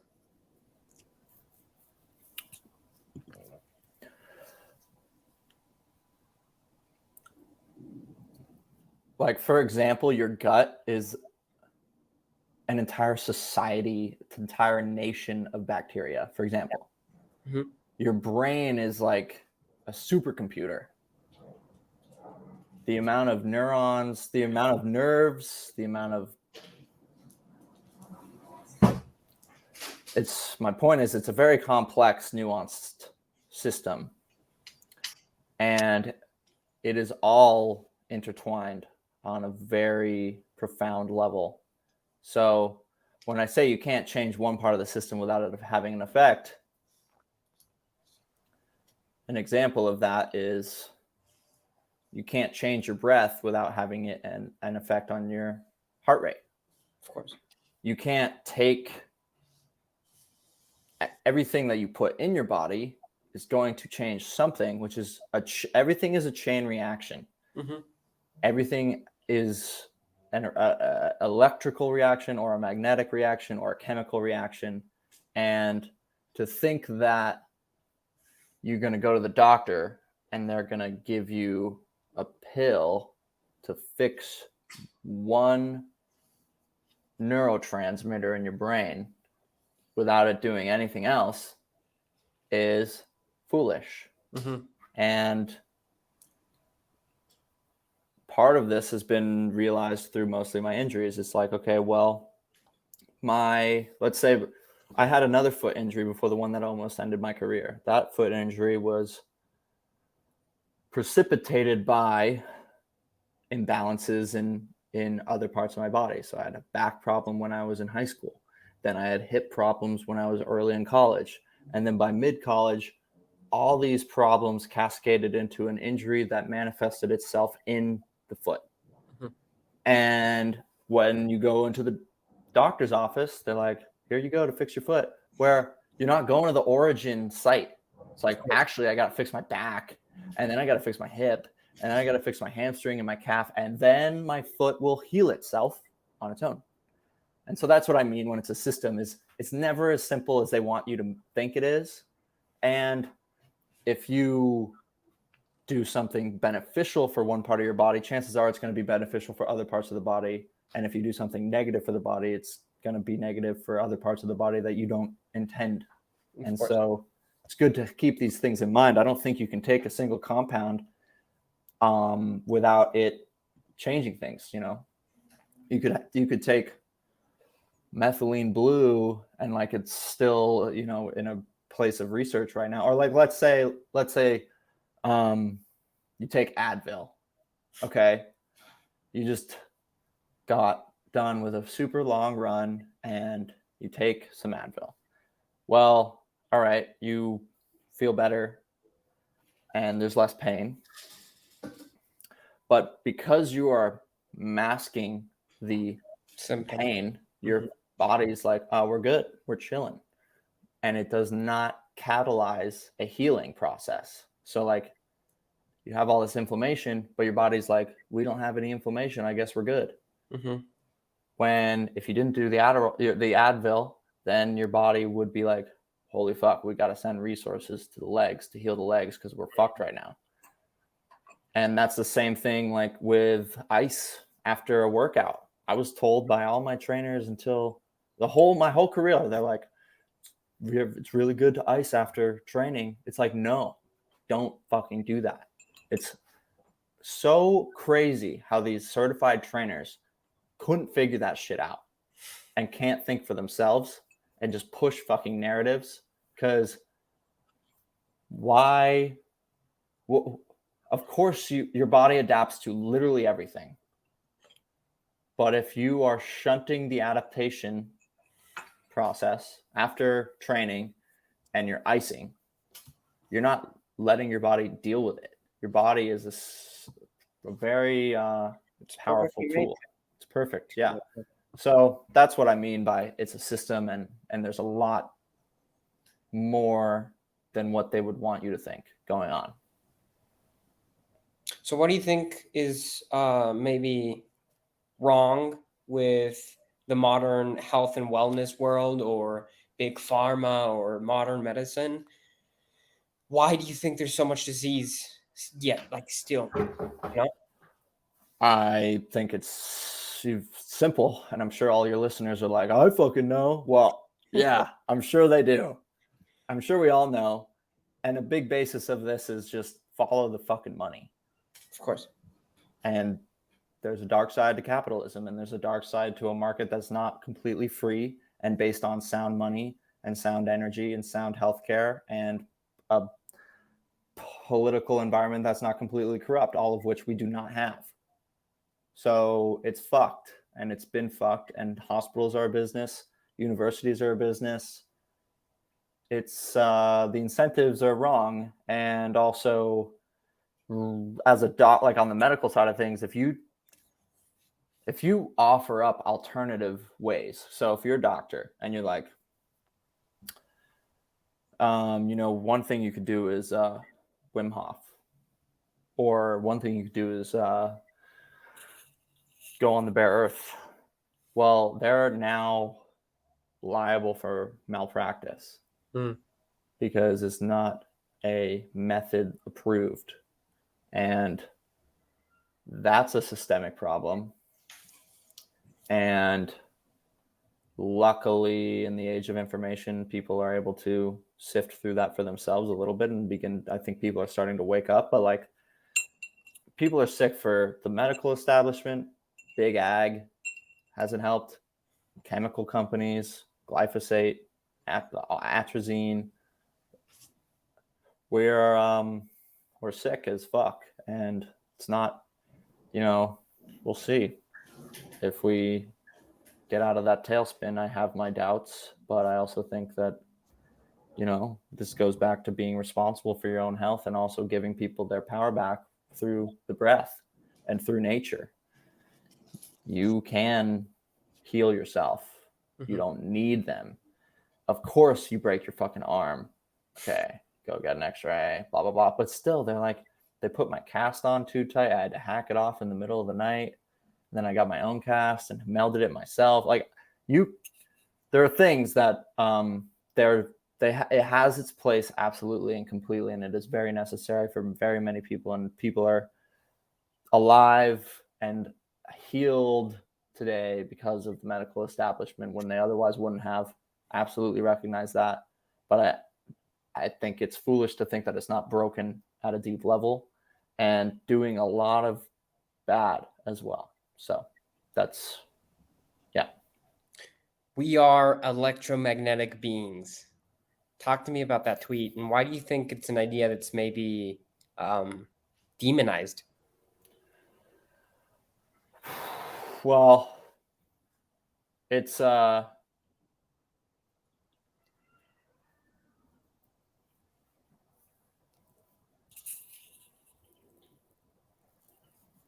another thing that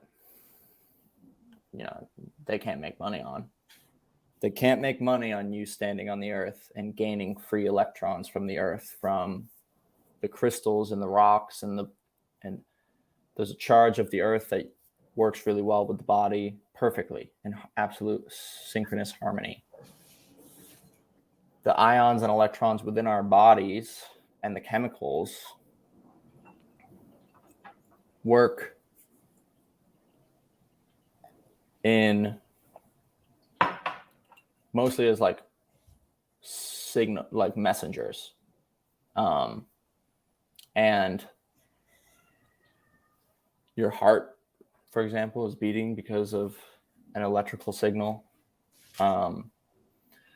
Electromagnetism and it's just the combination of electricity and magnetism, but basically these electrons and ions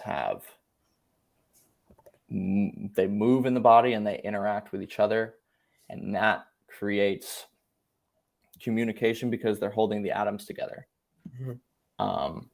And for us to discard this notion is foolish, and for us to not understand that there are certain things we do that optimize this system and detriment this system. For example, looking at this computer right now is fucking with your electromagnetic field because it's interfering it with non-native, non-natural electromagnetic frequencies. And so for us to think that, given that we have a supercomputer based on electricity on our head, a supercomputer of electricity and magnetism in our heart, and to live right next to a 5G tower and think that these fields are not going to have some sort of an interaction is foolish. And so it needs to be, that's another thing. It's like, go in fucking nature and get your brain clears. You release all these rogue electrons in your body. Go And where you were made from. yep. And that's like based as fuck. That's what it's all about. And so, I could go on and on about that, but it's a good thing to just keep in mind. And then you seek out, well, where are the sources of electrons? The bare earth. What about like the structure of my water? What about the wavelengths I receive from the sun? All of these things are natural occurring tools that we fit in perfectly with as human bodies, and we need to just return to that instead of seeking out a pill that based on petroleum and that's going to fix one thing in the body and discard all the other possible effects. So that's what I mean. Beautiful. I want to touch on something else that's from your Twitter feed. The thread that blew up, the porn thread. It blew my mind, not only how well it's written, but the ratio between bookmarks and likes. It's 7.1 thousand bookmarks and 3.7 thousand likes. There's so many people you kind of secretly helped. That the thread drove me crazy. Talk to me about the thread.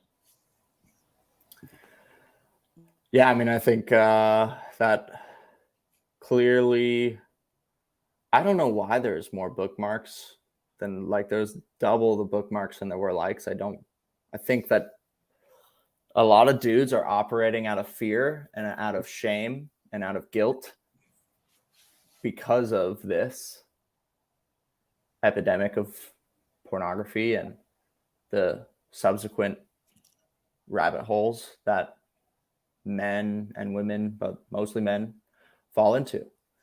I think that the people that I had talked to over the summer that were messaging me, a common thread was like, when you start asking why, well, why don't you have motivation to do work? Why are you tired all the time? Oh, well, I just was on Instagram for a while. Oh, well, I was smoking weed. Oh, well, I was eating like shit. And you keep asking why. And a lot of these guys ended up being like the origin of all this suffering was their addiction to porn. Mm-hmm. That they did not see as what it was, just absolutely detrimental to their lives in every way and evil. Like, a big paradigm shift that happened for me is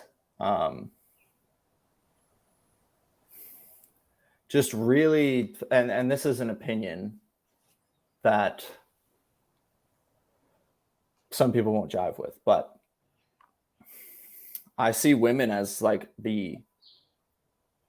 as a direct line to God. Like, the feminine is so sacred and so divine, and the fact that they can be so beautiful and so magnificent and just holy and sacred. Like, to me, they are the physical embodiment of God's greatest creation. Wow. And,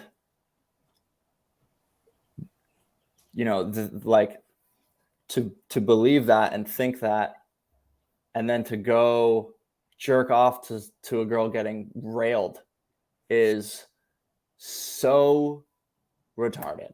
Like, it's just, okay, it's not retarded. It's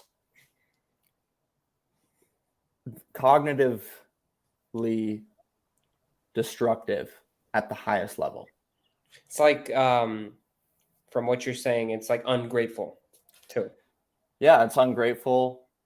It's dishonest to what you believe. If I believed that, I still believe that. Mhm. I think that we don't take it as seriously as it should be taken, and don't understand how detrimental releasing your life force is in general, but doing it to an image online that your brain is thinking is completely real. Mm-hmm. And so this was an idea that I was juggling with for a while because I had watched The Sound of Freedom, and that fucked me up. Like children being sold 10 times a day. What's more evil than that? What's more horrific than that? What makes you like just lose faith in the good in the world quicker than really like visualizing something like that, like thinking about what it would take for someone to do that? It boggles the mind, and I don't think you can comprehend it until you are that. And so I watched this movie. Everyone's crying in the movie theater. It fucked me up for a while. I had already seen porn as just this. It is demonic. It is absolutely evil. It'd be great if it was illegal. Of all the things that the government could control that I'd be okay with, I'd be like, you know what? That's probably just a net positive all around for all the parties involved, except for fucking Pornhub. But, give them an inch and they'll take them out. But that's besides the point. The point is it's evil. The most sacred, holy, beautiful, magnificent manifestation of divinity is being exploited at the highest level. A child, a little girl, a little boy. Just, that's awful. Mm-hmm. I could go on. I won't. Then I was researching this because I was like, holy shit, I care about the environment, but like maybe I need to go kill these child traffickers. So I was having a conundrum of purpose. And I was like, wow, how the fuck do these people like, how does this happen? And pedophilia has skyrocketed 5,000% in the past 5 years. Well, why the fuck is that happening? Child trafficking is about to eclipse the global drug trade market capitalization. What the fuck? Well, you can only sell a kilo of cocaine once, but you can sell a little boy 10 times a fucking day. And it's horrific. Yeah. And why is this happening? Why is it not only like, okay, they've been having sex with little kids since Greece, since like antiquity. Why suddenly the massive increase is what I was wondering. And that's when I listened to a Jordan Peterson episode with Tim Ballard, who's the guy that did The Sound of Freedom. And he's like, porn is a collaborative venture with Satan himself. And I was like, that's fucking based. Yeah, that quote is incredible. Yeah, it's amazing. And it is so fucking true. There's a lot of levels to how it is satanic or evil, or people use different words, but it's horrifically bad. And all of these things between like talking to people that were struggling with addiction, they're like, oh yeah, well, if you stop watching, all these fucking talking heads with Greek statues on Twitter are like, it'll boost your testosterone if you stop jerking off. It'll make you sleep better. It'll da-da-da-da-da. No one gives a fuck. 99% of people, they're already floundering with no testosterone. What do they care? They're just horny and alone and losers and stuck in this horrific cycle of. Yes. So anyways, it's all intertwined. And I got people telling me that they're addicted to this. I watch Sound of Freedom. I do some more research, and I'm just like,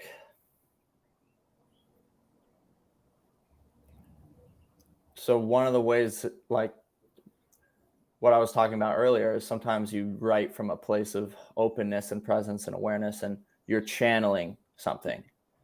And I believe that this was the result and culmination of a summer of deep shadow work, getting in touch with God and my truth, and congruently kind of learning about pornography addiction and pedophilia and child trafficking and all these things all combined into one, where I just sat on the chair behind me and I just couldn't stop writing. And I just channeled it from elsewhere. I mean, I really did not take that long to write that thing. And then the next day, it was like the longest part was getting fucking photos together for it. But I think that it's one of those things where, you know, when you're writing on a piece of paper and you're not sure what word is going to come next, but they keep coming. Mm-hmm. That's where I try to operate from always in every endeavor. And this was a particularly good stint of channeling from the quantum field that, you know, resonated with a lot of people. And I think it is this silent little epidemic, and it's everyone's dirty little secret. They don't want to talk about it. Well, I was fucking there, like, because frankly, I grew up where suddenly I had an iPhone in my fucking hand as a little boy going through puberty, and no one knew any better. And so I grew up for the past 10 years, 15 years with 300% above baseline dopamine levels at the palm of my fingers. And no one was telling me just say no.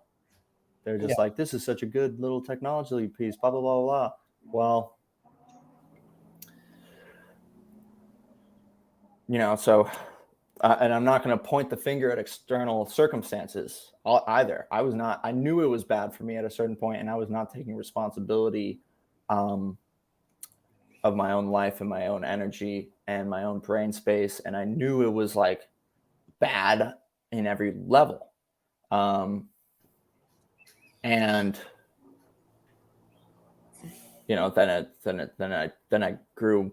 I put my big boy pants on and was like, this is not how I want to live my life. This is not the way. I'd always had it in my mind, like, oh, when I get older, I'll quit porn. Like, it's not going to be an all of my life thing, for sure not. And then when I was like thinking, oh man, I'm still doing this. What the fuck? And then I thought really hard about it. And I was like, this is over. It's very over. I'm done with this. This cannot be. And it was not easy, though, too, because you're bombarded with this sexually charged culture at every level. You go to the fucking gym. This girl is like, hey, put some clothes on, please, because I'm celibate. And you shouldn't come talk to me because I'm celibate. But most men are subdued in their frequency and their vibration and their thoughts and their emotions and their impulses and their discipline, and they're not able to be like, no. Mm-hmm. Even if they know it's a horrible thing for them. It's like smoking cigarettes. And I think that it was weird because the thread blew up with a lot of people that were like, wow, very positive feedback. And then I got shifted into like the sketchy anime gamer chamber of Twitter, where people were then dunking on me like, fuck this guy, I love porn, like all this shit. And I'm like, some people are just lost causes, and they are waiting eagerly for the AI virtual reality revolution of porn to come their way so that they can continue sitting in their room. But what they don't realize is they're going down a path towards legitimate Satanism and pedophilia. And one day they may wake up needing a child to get off.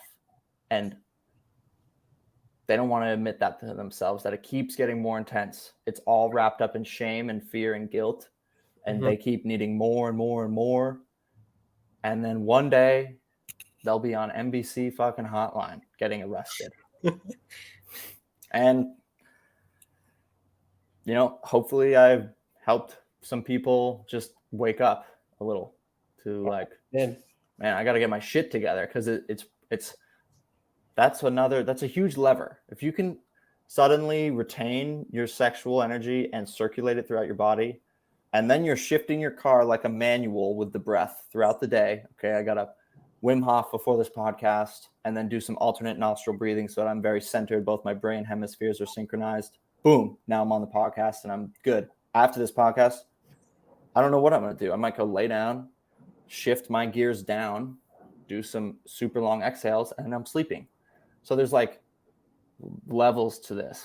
And a lot of people's foundation is fucked because they're just jizzing all day.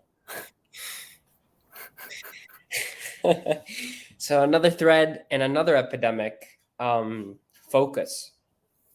Why'd you write that thread? And maybe can you break it down as well? Yeah, I mean, along the lines of having over 300% baseline dopamine levels at the palm of your fingertips anytime you want, you also have infinite number of distractions, and people can't even put their phone on do not disturb, let alone put their phone in a different fucking room so that they can concentrate. And if you want to really open yourself up to that divine inspiration of presence and awareness and flow, you can't be getting Snapchat notifications every 5 minutes. And it seems like a simple equation, but I have problems with it sometimes too. I'm like, the phone, like I'll realize, oh fuck, I posted a tweet, suddenly it's going viral. I'm all stoked. I'm like, I don't want to put my phone in the other room, but I'm like, I know if I don't put my phone in the other room, this deep work session, quote unquote, is fucking sunk cost. Mm-hmm. And so the basis of the concentration thread is it's not about your ability to concentrate. People think that their ability to concentrate is fucked. I can't concentrate. I don't have the power, the RAM of my supercomputer doesn't have the capability to concentrate very well, which I think is bullshit. Mm-hmm. I think that some people, maybe not, but majority of people have the capability to focus and concentrate and get into a place of flow and channeling information from outer known, whatever, if you want to get esoteric about it. The main problem for people is the distractions. So concentration in and of itself is not the goal. It's a byproduct of you embodying your duty as a man or a woman and executing, enacting your mission. Mm-hmm.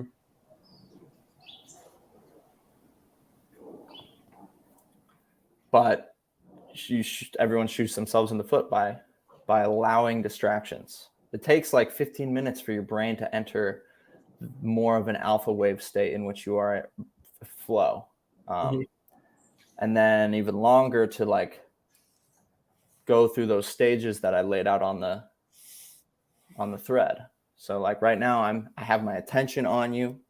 We've been talking for a while. There hasn't been a distraction. Like I'm here with you. I don't even really know the next word that's coming out of my mouth. Mm-hmm. I'm channeling right now. This is we're at it. We're in the quote unquote like stage where a genius manifests, where there's a third brain, where things are just happening.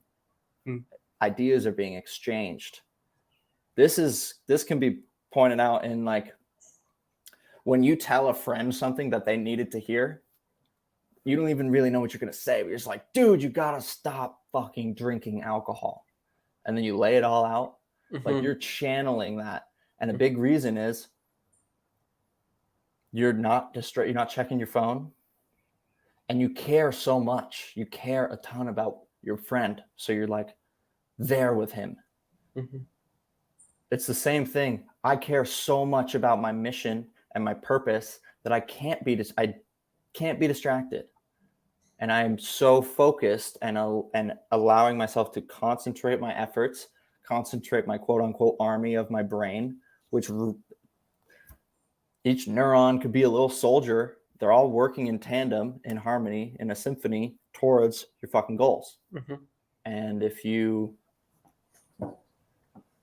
have a notification over here, and then you start fantasizing about sex over here, and then you get hungry over here, and you got to take a shit over here, and you're uncomfortable in a chair, well, you're fighting a battle on a lot of fronts all of a sudden versus one bleeding edge front line that is your purpose, that has the highest ROI in achieving. So that's sort of my conceptualization of concentration. And I think that it's something that people need to realize is like, you can do it. Your brain naturally will descend into these levels of deep flow, concentration, and serendipity if you give it the space to do it, if you let it open itself up and become still in the spaciousness of your own body and present and aware in the mission that you are undertaking.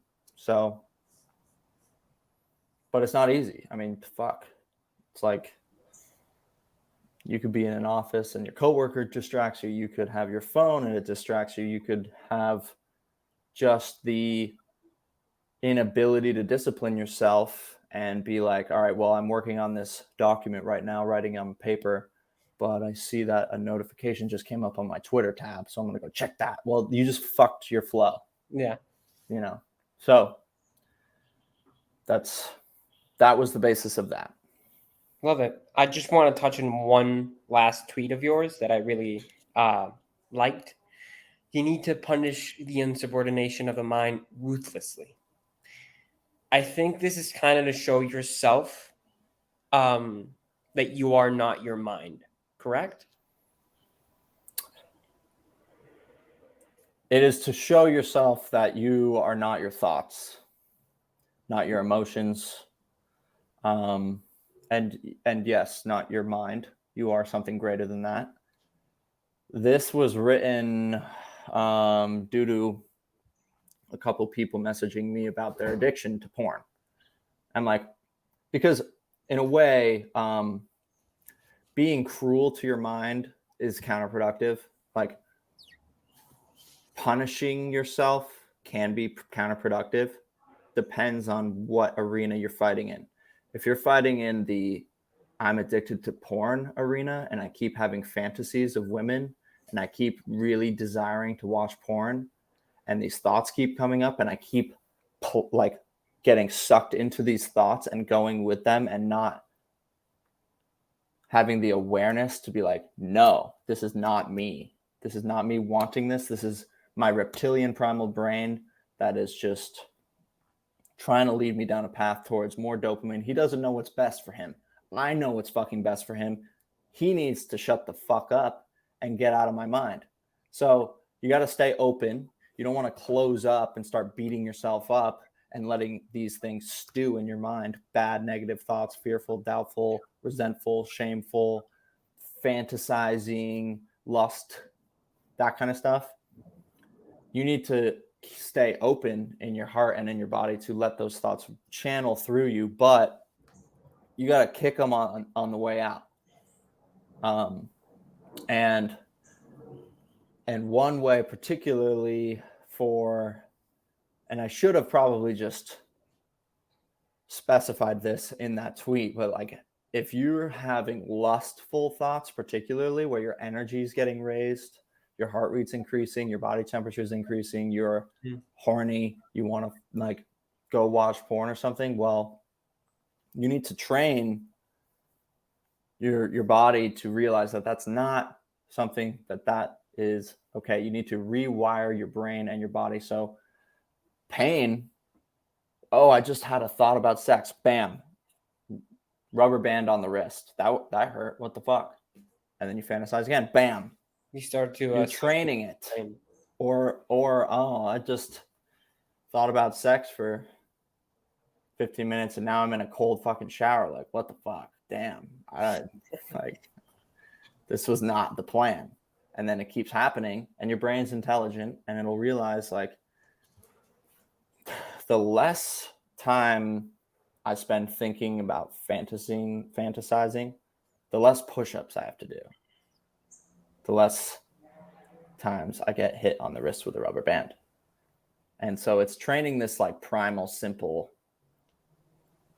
mechanism, impulsive side of your brain. Because your higher self, your aware self, that should remain unconditionally loving and aware and present. And if you use the punishment technique for too long, it can just turn into a negative thing. Mm-hmm. On a long enough time horizon, it's not effective. You also have to hold these thoughts in love and awareness and respectful. Like, I see you. Mm-hmm. There's another part of me that doesn't know what's best for him, but I see him and I'm there for you. And you are the one that needs the most love. You are the one that needs the most support and the most that needs to be seen the most. And this is all kind of information I'm just digesting in real time. So I wrote that tweet a couple weeks ago. My mind is changing on that tweet. I'm like, that is valid for a very specific situation and a specific person. Mm-hmm. But I think it is better to stay open and stay kind to yourself and stay loving. But if the kindness turns into like, oh, well, I want to be nice to myself and I've had a really stressful day, so I'm going to go jerk off just to be nice to myself. Like, that's the fucking problem. Mm-hmm. And that's where people convince themselves, because this simpleton reptilian brain that desires dopamine is conniving and cunning mm-hmm. and cannot be underestimated. Mm-hmm. And so that's what that tweet was about. Thank you. Thank you for sharing. Yep. What brings you most joy in life?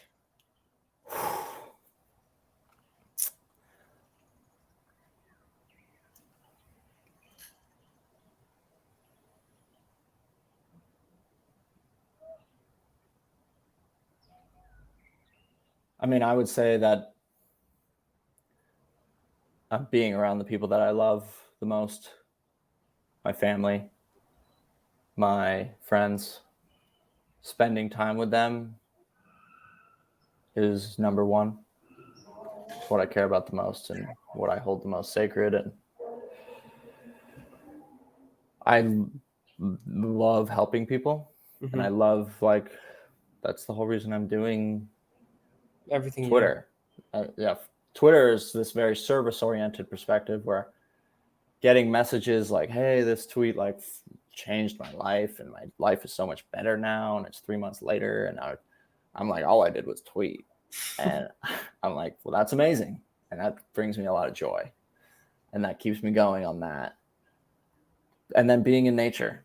Like, I love the feeling of exercising in nature, quite frankly, like running in nature, biking in nature, skiing, surfing, like immersed in the natural world, away from devices and distractions and low level vibrations and all of that stuff. Is like, I feel at home and I feel in harmony and I feel in equilibrium and my body's in homeostasis. And I'm just like, this is what makes life worth living. And this is worth preserving and saving. And that's the core of the mission. So love it. So for the last question, do you have any advice for maybe myself or the people listening to the podcast? General advice. It could be about anything. I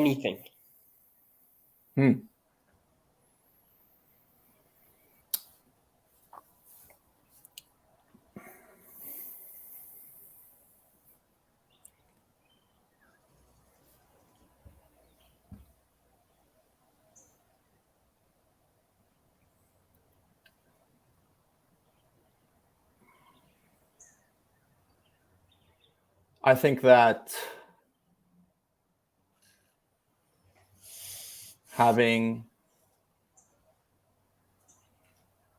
taking time and putting effort into gaining control over your reactions in the mind, over your thoughts in the mind, not necessarily controlling all these erroneous thoughts that you may have, but having the control to give yourself space from these thoughts So learn to harness and cultivate awareness and presence. Mm-hmm. And it sounds like Buddha hippy dippy to some people. But if you can't give yourself space and understand, like if you're on a walk and some shit just happened, you have to be able to be like, there is anxiety in my body right now. There is anger. There is sadness. And give yourself space from that. This allows for clarity of your truth, of your authentic feelings and beliefs and movement in life. So, amidst all the propaganda in the world and the fake news and having these reactions from a brain that you can't control and then acting on those reactions. So you tell me right now, like something that challenges my belief system and my value hierarchy, and I immediately have an emotional, impulsive reaction based on erroneous thoughts that come from I don't know where and are not mine, because the thoughts are not mine. And then I act on those thoughts and I come back at you and create even more division between us. That is the crux of a lot of these problems we have as like the masses. The people in power, they're in agreement. They're like, yeah, fuck these people. But you and I need to be able to have a discussion that is constructive towards the wider net of humanity. And without the ability to do that, because we're so caught up in our thoughts and our reactions and our emotions, we are so close to our story. We are so close to our reality. We're a goldfish in a bowl that can't understand that it's in water. You have to be able to cultivate creating space. And this is something I'm just mastering. I'm just getting like better at it. I suck at this. And I think most people do. I've been working I haven't missed a day of meditation in like 2.5 years. And I'm still like just getting to the point where during the day, I'll have something shitty happen and I'll be able to be like, nope. And I just will like recede back to my truth and my awareness. And I will let these thoughts pass and I will hold these thoughts in kind and respecting, loving awareness, and it'll dissipate and melt away. So that would be my advice, is like try to create an environment you want to inhabit within your mind. Like try to program your subconscious to be working in your favor, and then try to be able to notice which thoughts are helping you, which thoughts are not. Is this thought based on fear, or is this thought based on faith? If this thought's based on fear, then yeah, fuck it, I'm pressing tweet, for example. So that would be my advice. Beautiful. That was a based interview. Yeah, it was. Thank you for having me. Thank you for making this happen. This was really, really cool. Thank you.